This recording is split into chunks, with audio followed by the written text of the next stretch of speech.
So this is how my back looked when I had no fucking clue what I was doing. Absolute embarrassment. And this is it now. Notice the difference? Yeah, that's called training it properly. So today I'm gonna tell you everything you need to know so you don't waste the next 3 years doing dumb shit like this. Oh my god, what is that?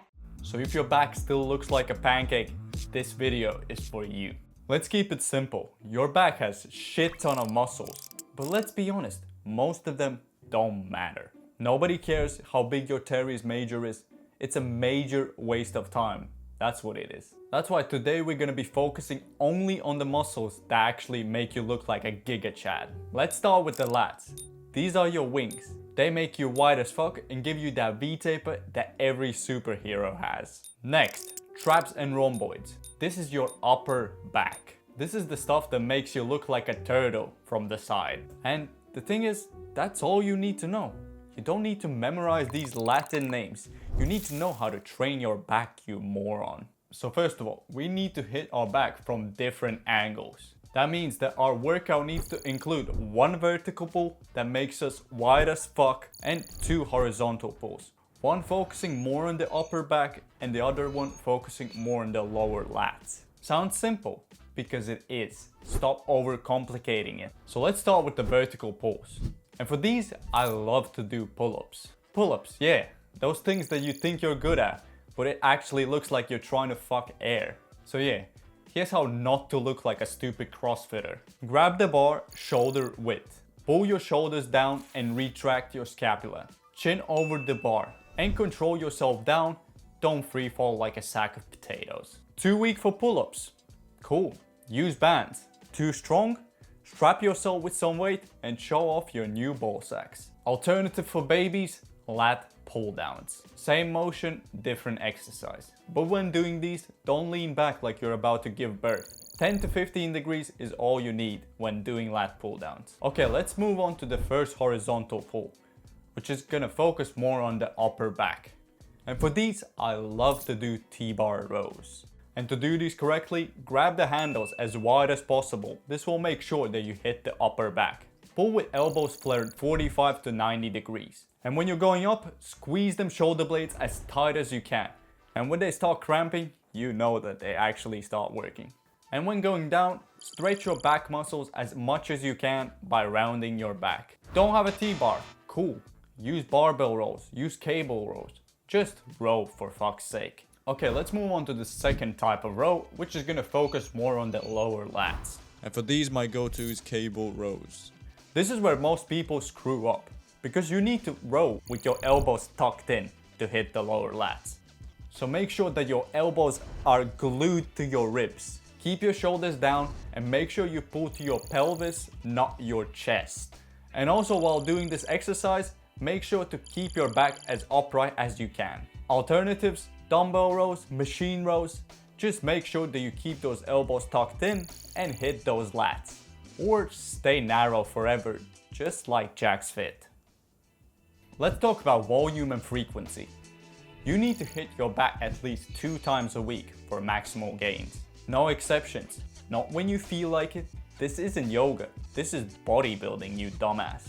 Aim for around 15 to 20 sets per week. I usually train my back on Mondays, on my upper body days, and on Fridays, on my pull days. So I have at least 48 hours in between my sessions, so I can actually recover from them. And this is how my usual back day would go. I would start my back day with weighted pull-ups. 4 sets of 4 to 6 reps to be exact. Then after that, I move on to T-bar rows. And I do them for 3 sets, 5 to 10 reps each. After I successfully completed that, I move on to cable rows.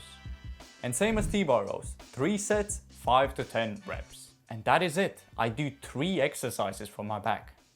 You don't need 27 different variations. You need intensity and dedication. You need to do the same movements week in, week out without stopping. That's what drives progress. But you know what else drives progress? Progressive overload. Progressive overload isn't optional. It's fucking mandatory. You don't grow by wishing for it. You grow by outworking yourself every single week. And here's a quick example of that. So in week 1, I'm doing weighted pull-ups with 40 kilos for a 4x4. If I can successfully do that, next week I do the same weight for 4x5. And if I can do that as well, next week I'm doing the same weight for 4x6. And if I can do that as well, next week I'm upping the weight and moving back to 4x4. But don't get demotivated if you can't progress this fast. There are so many ways that you can progress without even you knowing. Can't add weight? Cool. Control the eccentric. Slow down the weight. Get stricter. Progression isn't just about weight. It's about working harder. Period. So here are some lifting hacks that might be useful in your next back training. So use straps or chalk in your back training. You don't have Popeye's forearms though, bro. Drop the ego and start using straps. Trust me, your back is a lot stronger than your forearms. And by not using straps, you're just leaving gains on the table. Next tip is to pull with your elbows, not your hands. Your hands are like hooks. As soon as you start feeling your bicep working more than your lat, you know that you're doing it wrong. And the thing is, once I actually implemented this tip, it changed my back training forever. And the last tip is gonna be to slow the eccentric. This is where the growth happens. Do not let the weight free fall. Control it as strictly as you can. Okay, let's talk about diet. The thing is, training is like 30% of your whole muscle growth. The other 90% is your diet. That math makes no sense, but neither does your dirty bulk, you fat fuck. So eat in a 200 to 300 calorie surplus. This will ensure that you keep building new muscle without gaining any fat. Eat 1 gram of protein per pound of body weight. That means if you're 200 pounds, you should at least eat 200 grams of protein daily. And this is how your macros should look like. You should eat 40% carbs, 30% protein, 30% fats. This is what we call a balanced diet. And most importantly, eat whole foods. Stop acting like you can build muscle while eating like a 12-year-old. No chocolate milk for you, little bro. The thing is, you can train like a beast, eat like a king, but if you're sleeping 5 hours a night, bro, what the fuck are you doing? Don't do that. You need to sleep 7 to 9 hours daily, non-negotiable. Sleep builds muscle. Sleep affects recovery. Sleep is the answer to every problem in your life.